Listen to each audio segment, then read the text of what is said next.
to the channel. It is July 26th. It is time to get seed in the ground.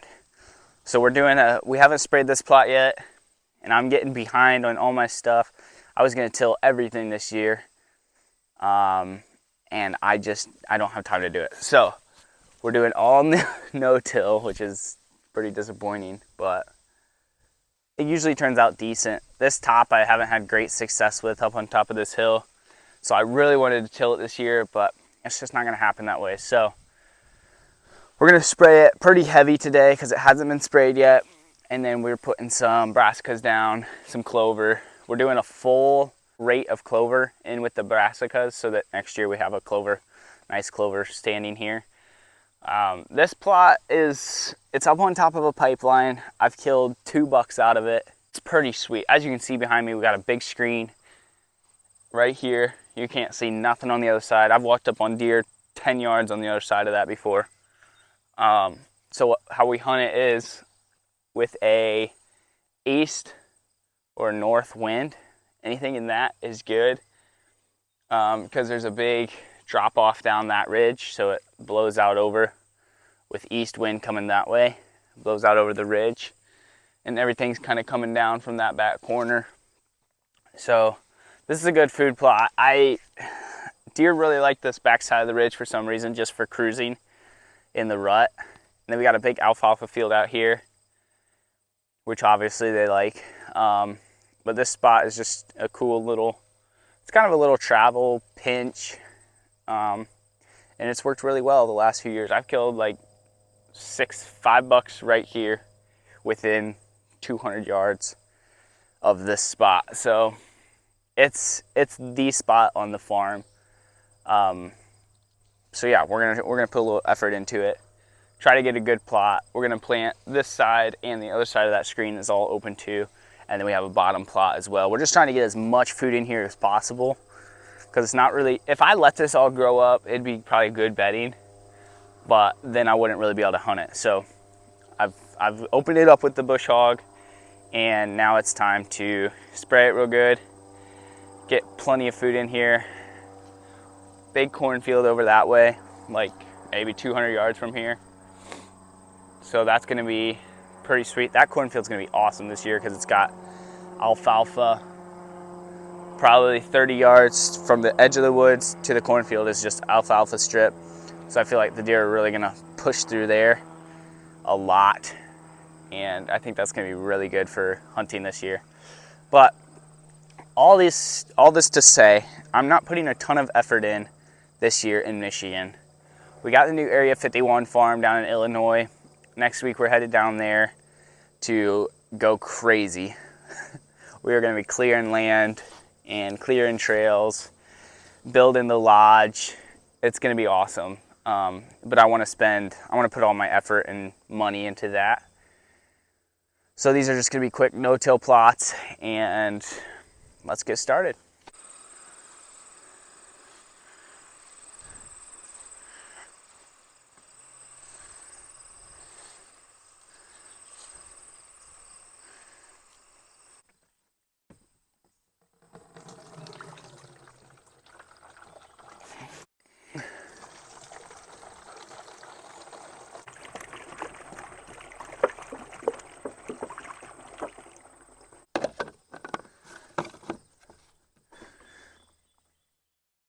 We got this already pre-mixed.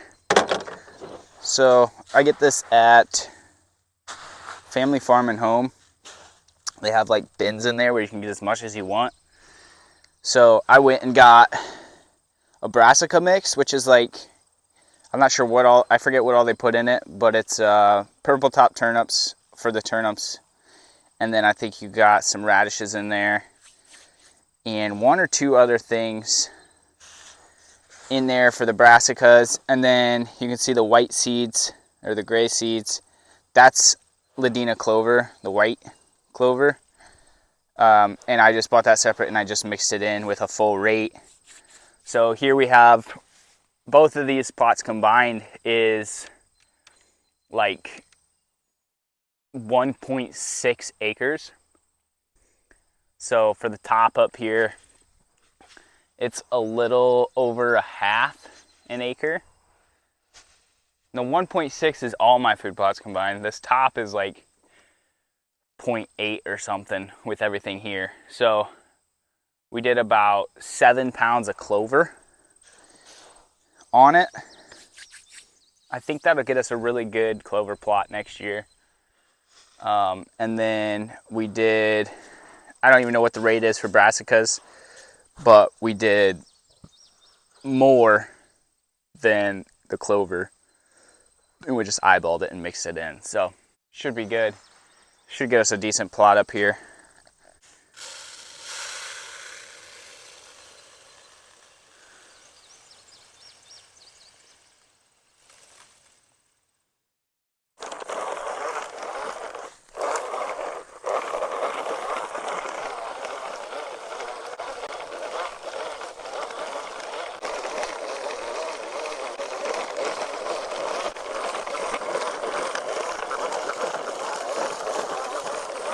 We just emptied this on this first side of the plot. Now we got to spray the other side. Fill this back up, plant that side yet. The bottom's already sprayed, but it might need to be sprayed again because I sprayed it like right before it rained. And it's not looking like it's dying. That was 2-3 days ago, so we might need to spray it again, but we'll see. Woo! It is getting hot out here this morning.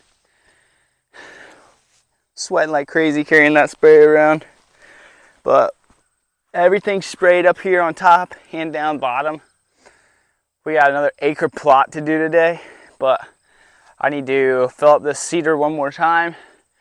We're gonna seed the other side of this screen and then seed the bottom, and then this plot will be done. We're not even gonna probably pay attention to it this year, so we won't be back in here till October. And if it grows, it grows. If it doesn't, it doesn't. Guys, these type of food plots are so affordable. Like, I mean, besides time, because obviously it takes a lot of time to do this stuff, but if you got time, they're really affordable. Like, seed is probably, I probably got seed for 60, 70 bucks. And then we got the Roundup for 75, and that's 2 gallons. So that'll last you years, depending on how big your plots are. Like, I don't know. And I don't really measure it out, but it seems to work fine. I know you can like torch it, but I don't feel like I've done that yet. So I just kind of eyeball it, pour it in. But yeah, I mean, I probably got probably less than 150 bucks into doing these food plots. And that's almost 2 acres of plots. Well, if I get permission on my other one this year, then it'll be for sure 2 acres of plots for less than 150 bucks. Now, granted, like, I've got access to a tractor, but you don't need it. Like, I've done it with a lawnmower for years, where I'll just take my lawnmower in there, mow it down. But you don't even need that. Like, I got a buddy that will go in, and the weeds will be this tall. He'll spray everything, and then he'll just drive over it with his truck. And that packs it down. You spray it, seed it, drive over it with your truck. You can pull something behind your truck to smash it, and his plots look amazing. So you don't need a ton of equipment, if any. Like, obviously you need a sprayer and a seeder. I've done it with just throwing it out by hand, but you can get really good plots no-till. And I've been happy with them. I've obviously killed quite a few deer out of them. So let's get this last one seeded, and then we'll move properties, head back to my other one that I'm really excited about. And I think I've got 3 people coming this year to hunt my spots. I'm super pumped to put them on deer, and that's why I'm focusing here right now, because I don't really care about it this year because of Illinois, but I do have people coming in to hunt with me, so I'm trying to get them set up with really good hunting. So that's why I'm out here in 85-degree weather, sweating like crazy, getting it done in Michigan. I think we'll pull a 130 off of here this year. So that'll be fun.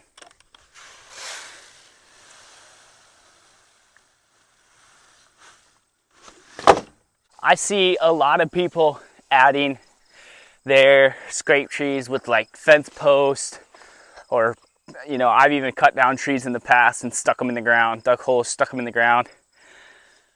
If possible, I always leave trees. Like you can see, I got a couple trees here in my food plots right in the middle for bucks to come up and scrape. This will be a perfect one. They will hit that naturally every single time. So that's why I leave a couple trees. You'll see at my other spot, I got another tree that I left, and they just rub it, scrape around it. I feel like it works a lot better than having an unnatural tree in the middle. Obviously that works. Lots of people do it. But just having something that's real, natural, stays alive, doesn't just die and lose all its leaves right away. I think that's a really good tip, and I use that a lot.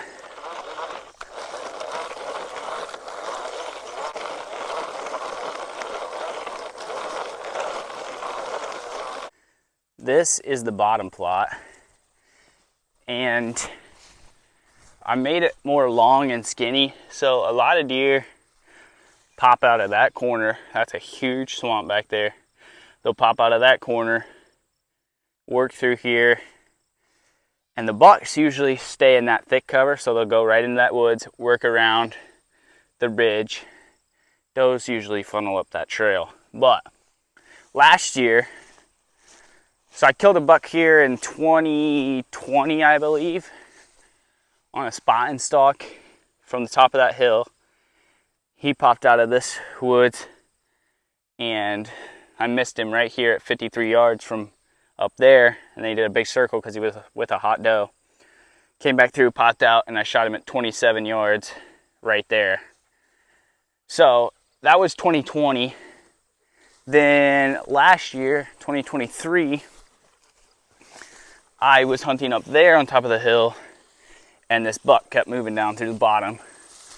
So I made a set on him, and I put my saddle, I was in my saddle right there in that tree. Obviously it wasn't this much cover because it was November 6th, I think.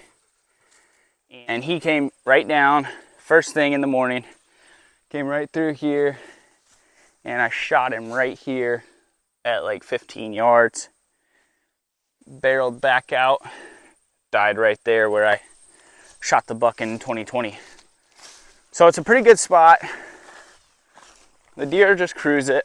You know, it's good cover down in here, and they just like making that circle on the bottom of that ridge. And it's nice because you can hunt up high where the wind's blowing over them and not get busted a lot. So I like this bottom plot a lot. It doesn't grow very well. The soil's not great, but we can get some stuff in here, and the deer use it to move through. All right, we are at the other property, and it's time to restock some water to get us through back there.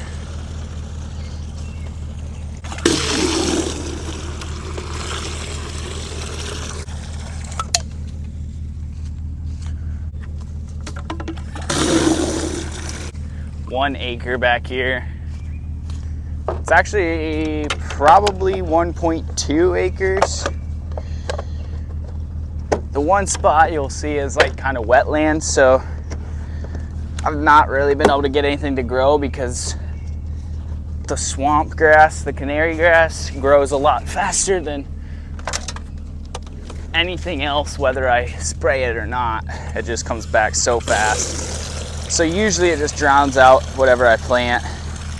Still gonna try it though this year because I just mowed it, and now I'm gonna spray it. So I'm hoping that'll take care of some of it, and maybe this brassica can get out in front of it. Highly doubt it, but maybe.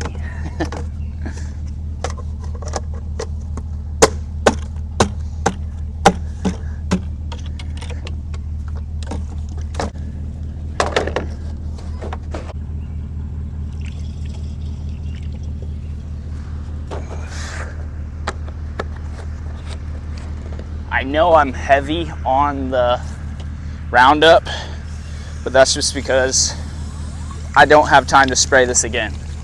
So I'm really trying to scorch it out in hopes I don't have to come back through and spray it another time. That's why I'm just dumping it. Should be able with this to spray everything. I think it's about the same amount at both properties. So should be good with all this water. Clean out that filter.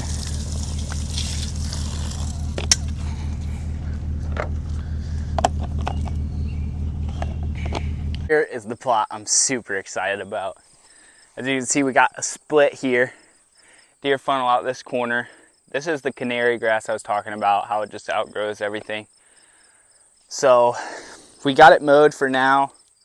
I'm gonna spray it real hard and hopefully something beats it. We have a stand right there in that corner, so deer can come by us at, the farthest they can be with that fence there is 30 yards. And then they come out into this. This opens up. Right here's nice clover field. I showed you in the last food plot video. I just mowed that a couple days ago. I mow it high so that it doesn't, just wipe it out. And then it's gonna come out into this this part right here is 1 acre. So it'll be a full 1 acre of brassicas and clover. I'm probably gonna overseed it, like in these close areas in September, with oats, because I've had really good luck early season with oats. So probably just right around the stand area, I'll throw in some oats. Let's get rocking on this one.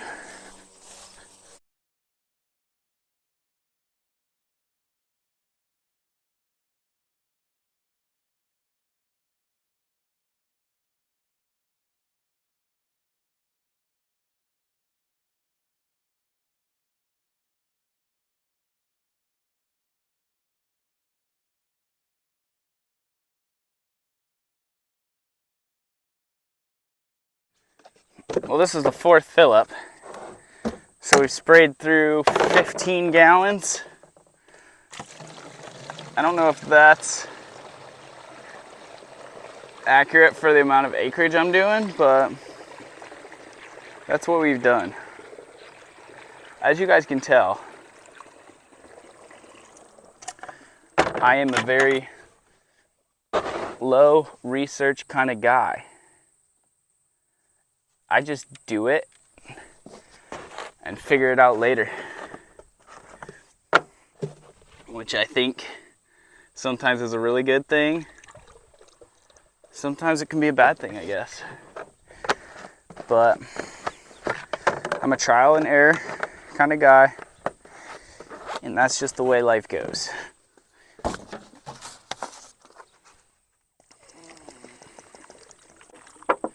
Two acres-ish. No idea if that's accurate. But hopefully it kills it like crazy.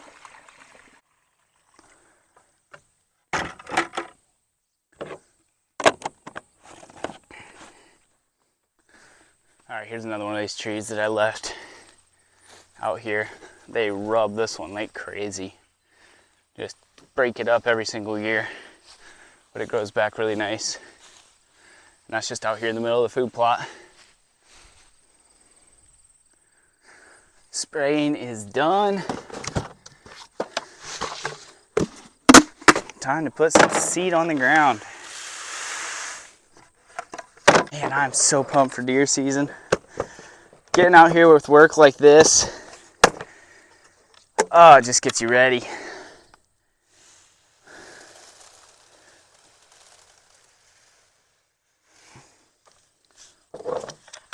We're gonna see this pretty hefty out here.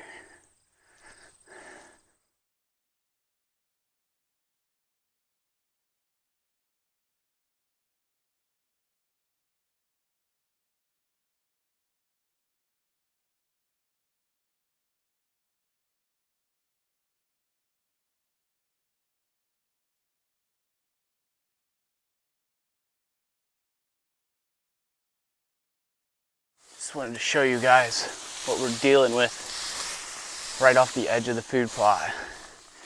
Is this head height grass, ferns, nettles, all kinds of gnarly stuff. Right off the edge of the food plot. They feel plenty safe to come up to the edge, come out and feed. Last time I mowed in here, there was a fawn bedded right off the edge. Just completely thick right here. It's pretty awesome. Thank you guys so much for watching this video. Subscribe. Next week we're gonna be in Illinois, putting in food plots, fishing, canoeing, building the lodge, land clearing, making trails, all in 2 days. It's gonna be a wild ride. Grant and Shout are going down with me. So make sure you're subscribed. Like this video, give it a thumbs up. Also comment in the bottom everything I did wrong on this food plot. That'd be great. Also, you guys need to be shooting your bows. Get out there. Now's the time to get everything dialed. Go down to some place to shoot if you're local to me on US 12 and get your equipment dialed in, because it is time to be good. Make sure your broadheads are flying good. You don't want that 160 to walk by and you make a bad shot on it because your equipment wasn't ready. I know you're not shooting your bow. Get to it. Season's coming. You better be ready. See you guys on the next one.